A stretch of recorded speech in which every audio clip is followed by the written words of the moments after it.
The PSYOPs specialists must be proud of themselves. Their plan, of course, is to make us miserable and confused. They know that if we're uncertain and bewildered and frightened, we'll be more pliable, more manageable. And so, in countries all over the world, the psychologists working for the people pulling the strings are treating their citizens like prisoners of war. The brainwashing specialists have devised and are constantly updating a barefaced plan to create unending misery. They want us dominated, turned into slaves and controlled. They know that their plan will split the country, though not into equal parts. One part, inevitably the largest, will consist of the weaker, more gullible individuals who'll accept any lie they're told as long as it's told frequently and loudly. In the UK, these are the people who swallowed the global warming nonsense and who voted Remain because they believed the lies they were told about the European Union. The rebels, the resistance movement, the people who reject the lies and who see through their government's deceptions, are fewer in number but mostly quite determined. In the UK, these were mostly Brexit voters, and they mostly thought the climate change hysteria a massive piece of manipulated pseudoscience. They pose a considerable threat to the manipulators, and the plan now is to demonize them and isolate them and to turn the rest of the people against them, so that eventually they're broken and will do as they're told. So, for example, those who dutifully wear masks in shops will be praised as good citizens, as local heroes, as people who care for their community. There's no science showing that mask wearing is of any value, of course, but that doesn't worry the manipulators. Besides, anyone who's symptomatic and likely to spread any infection is already under strict instructions to isolate themselves. The dutiful citizens, compliant in every respect, have been co-opted as part-time police officers and guardians of the state. They've been officially instructed to shame those not wearing masks, to embarrass them and to make them feel uncomfortable and guilty. Everywhere you look, politicians, civil servants and the mass media are busy doing everything they can to create and spread new fears, while constantly making sure that the old fears are kept alive. In one of my brainwashing videos, I mentioned that in the guidance given to the British government, it was pointed out that a substantial number of people still did not feel sufficiently personally threatened. That's us they're talking about. We are not sufficiently personally threatened. Why would they want us to be so threatened? What ulterior motive could there possibly be? Could I have been right back in March when I suggested that one of the reasons for the hoax was to get us ready for the mandatory you-know-what? Their effective clinical winding up of the fear process has been designed to cause the greatest harm. It's a barefaced plan to cause misery and despair. When we're under stress, our bodies produce a hormone called cortisol. Lots of stress equals lots of cortisol in our bodies. And guess what? Patients who've got lots of cortisol in their bodies are more likely to die from COVID-19 than people who are calm and relaxed. And of course, since elderly, frail people with illnesses are more likely to die anyway, they're the ones who are going to be most affected by stress. So there we are. One of the reasons why the government's been deliberately terrifying us is because they know that we'll have more cortisol in our bodies, and they know that the extra cortisol will push those who have comorbidities over the edge. It's yet another type of mass murder. All these things are quite extraordinary. No Western democracy has ever worked against its own people so cruelly and with such steely determination. The immediate intention is to make us all frightened and miserable. It doesn't matter if the rebels appear feisty or even angry. The brainwashing specialists believe that in due course they will, if given a little time, succeed in breaking the free-thinking citizens. All around the world, people are fighting their own governments. In the UK, for example, Johnson, Hancock and Company have made themselves our enemies, just as Hitler and Company were our enemies in 1939 and the 40s. Johnson seems to me a gullible, simple-minded buffoon who's dancing on the end of a piece of string being jiggled by Cummings. Hancock seems to me to be just a pompous, half-witted prefect who'd be out of depth if he were a small-town mayor. But they have behind them the billionaire manipulators, global organizations, the Bilderbergers, and the might of the world's media. Before them, doing the dirty work for them on a day-to-day basis, they have a small army of common-purpose trained bureaucrats. The thought is always of the state. Everything is done in the name of collectivism.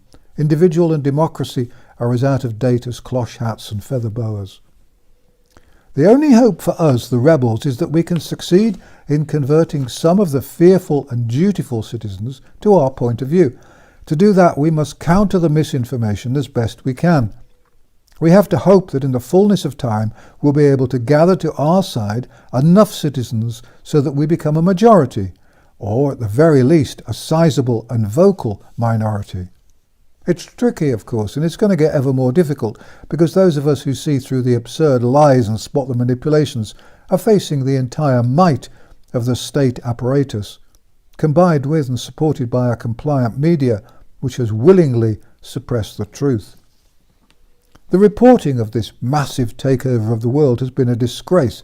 The mass market media has been bought and simply does its best to ramp up the fear and drive the yearning for a vaccine as the only way out of the chaos.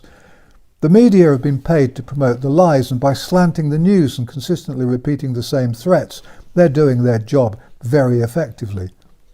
The British Broadcasting Corporation has always been a propaganda machine and an utter disgrace, as untrustworthy as a junkyard dog, but I'm surprised at how cheaply the rest of the mainstream journalists have been bought.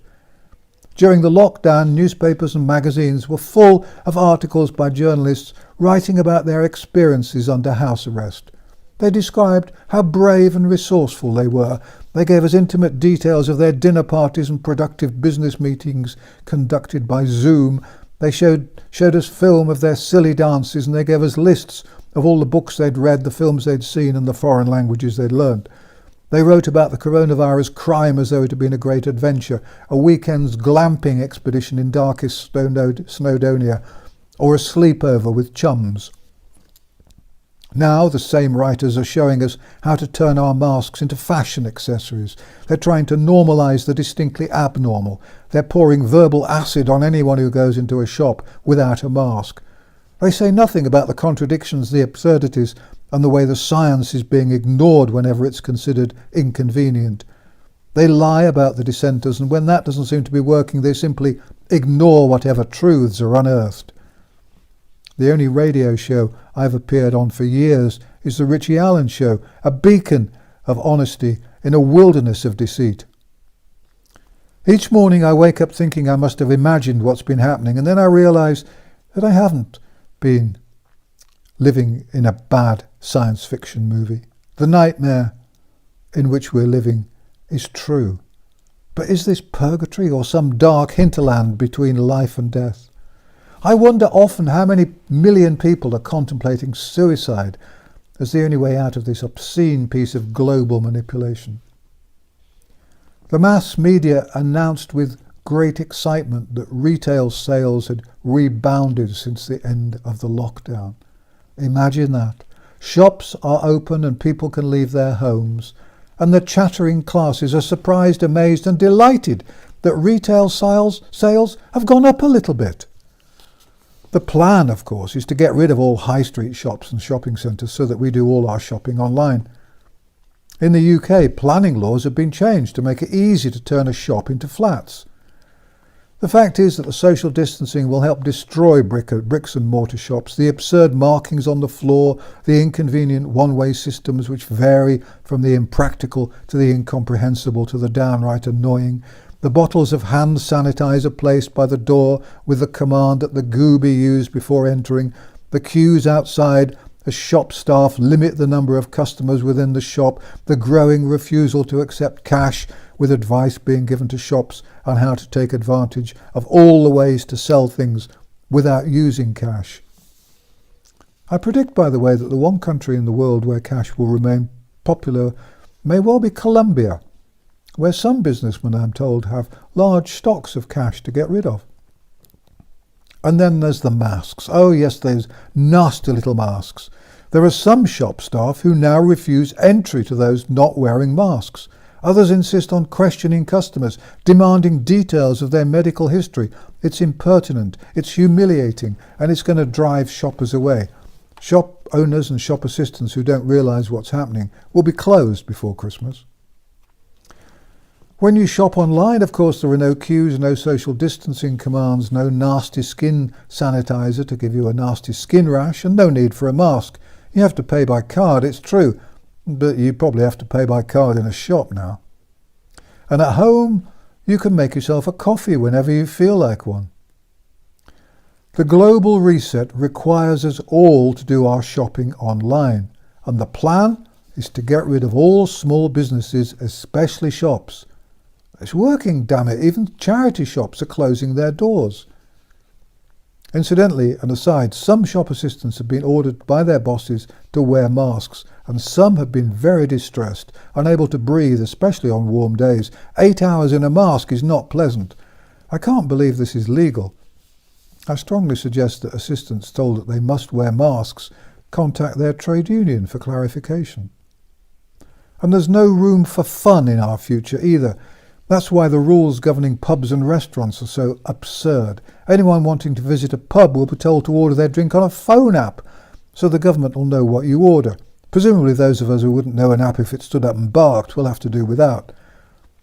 In hotels, guests will be advised to have meals delivered by room service. Oh, what a lot of fun holidays and weekend breaks will be. I feel for all those folk who love putting on posh clothes for dinner, getting all spruced up to sit on the bed to eat your dinner from a tray just won't be the same.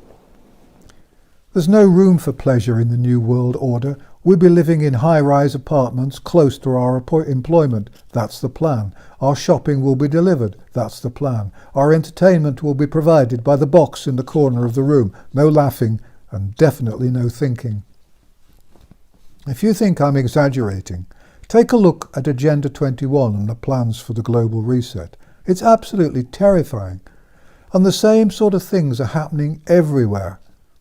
In India, over 122 million people lost their jobs in the month of April alone. In Qatar, there was a penalty of 3 years in prison for not wearing a face mask in public. Who can keep up? And in Panama, where the lockdown allows men and women to leave their homes on alternate days, transgender citizens were apparently complaining they couldn't go out on either day. If I put this stuff in a novel, I'd be stoned to death by the readers. It sounds crazy, but it's all true. A few years ago, there were lots of threats about ID cards and iris scans being introduced. I wrote about them and helped campaign against them. The public thought about it, considered the evidence, and said a very loud, no, thank you. We need some of that good sense and determination again. They want to destroy freedom and democracy. Well, we can't let the bastards win. We're the resistance. If you meet people who aren't yet on our side, please ask them to watch my video entitled "We Are the Victims of the Greatest Crime in History." It's a good introduction to the whole bizarre story from the beginning up until today. It would help enormously if you'd press the thumbs up button and if possible leave a small comment. We haven't monetized this channel and there are no advertisements and no sponsors, nor will there ever be. Clicking the thumbs up button simply helps to keep the video and the channel visible so that as many people as possible can find it. Thanks for watching An Old Man in a Chair, and thank you for all your support and encouragement. Please copy and share the videos on Facebook, Twitter, BitChute and other platforms. Let's spread the truth. If you'd like to put on a translation, that would be great. If my videos disappear, please go to vernoncoleman.com where you can find transcripts, including transcripts of the banned videos. There are many other articles there too. The website's got no ads and no sponsors. If you'd like to see more videos from me, please subscribe to the channel because the videos aren't always easy to find. If you visit mainstream media, please put on messages asking readers to watch these videos to find the truth. Although it may feel like it at times, please remember that you're not alone. More and more people are waking up to the truth, and together we will win this war. Thank you for watching An Old Man in a Chair.